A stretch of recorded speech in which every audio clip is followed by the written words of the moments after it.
Lord be with you. A reading from the Holy Gospel according to Matthew. Jesus said to his disciples, "You have heard that it was said, an eye for an eye and a tooth for a tooth. But I say to you, offer no resistance to one who is evil. When someone strikes you on your right cheek, turn the other one as well. If anyone wants to go to law with you over your tunic, hand over your cloak as well. Should anyone press you into service for 1 mile, go for 2 miles. Give to the one who asks of you, and do not turn your back on one who wants to borrow. You have heard that it was said, 'You shall love your neighbor and hate your enemy.' But I say to you, love your enemies and pray for those who persecute you, that you may be children of your heavenly Father, for he makes his sun rise on the bad and the good, and causes rain to fall on the just and the unjust. For if you love those who love you, what recompense will you have? Do not the tax collectors do the same? And if you greet your brothers only, what is unusual about that? Do not the pagans do the same? So be perfect, just as your heavenly Father is perfect." The Gospel of the Lord. Words of the gospel.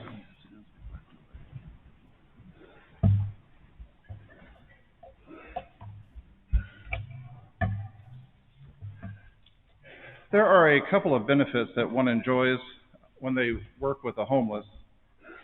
Most commonly, the outlandish stories just keep coming.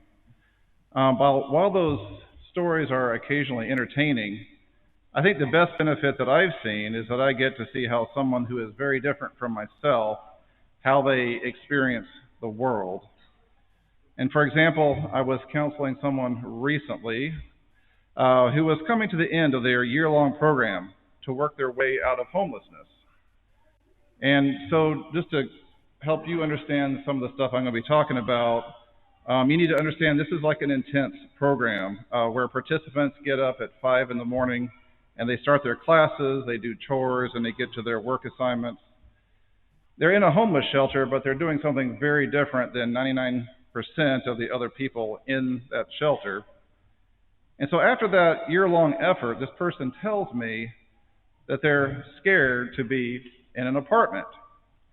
They're over 40 years old, and they've spent most of their life in these shelter environments. Since before they were even a teenager. Now, due to their hard work, and also this support that a lot of people there at the shelter have poured into them, they're able to see that it really could happen. They might get this place of their own. They'd no longer be homeless. However, they were not sure that they were going to be okay with that. And I was perplexed when I heard this person come up with these ways to deal with the stress and discomfort of having a home. So, for example, they talked about how they might just put a cardboard box in their bedroom, with no other furniture. Or maybe they could spend their days in the apartment and they'll spend their nights at the shelter. And the thing is that their fears were not because of loneliness or anything like that. It was because it was not normal for them. It was going to be wildly unfamiliar. And for me, the concept of sleeping under a bridge, that does not bring warm feelings to me at all.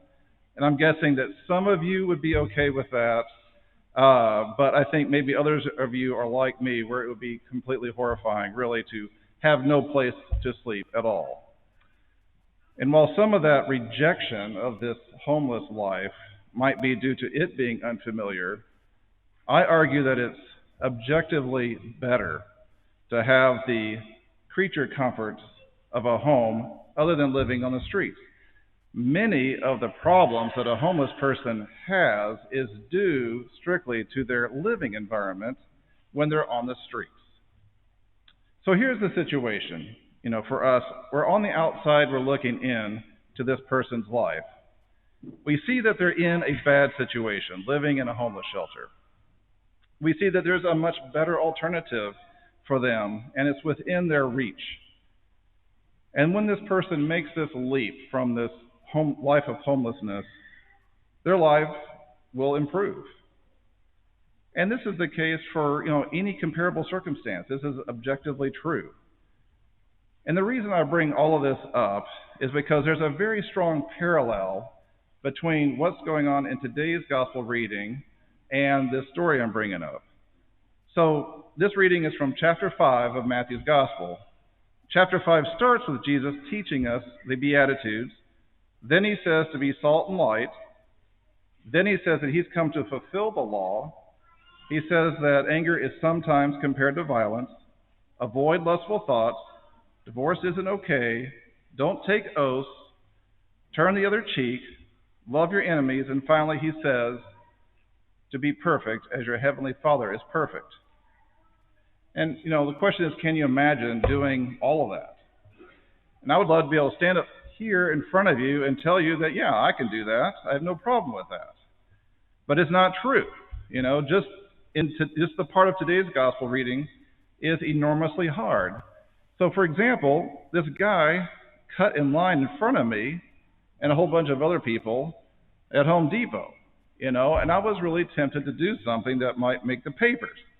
And but I just sat there and let it happen after arguing with him, for a moment or two. And I was so mad, I was livid. And I remember, going to confession the next day because I was not even close to turning the other cheek. And I'm actually still a little bothered about this. This happened years ago, and still get mad when I think about it. So think about the benefit that I would have had if I did what Jesus was telling me to do in today's gospel reading. What if I turned the other cheek, Maybe I could have helped him carry his stuff out to his truck or something like that. Would my life be better or worse? Well, I certainly wouldn't have all the seething anger that's still running around in there. Now, I do have to be a little bit careful here because I don't want people to conclude that I'm advocating that victims of domestic violence or something like that they just stay in it and take the abuse. I'm not talking about that. Jesus is not talking about that. It's not loving to enable others to participate in bad activities or enable others to do the bad activities or even participate in it themselves. So going back to the gospel reading and all the difficult teachings that Jesus gives us, how does that relate to this homeless story I'm giving you here? Well, here's the deal.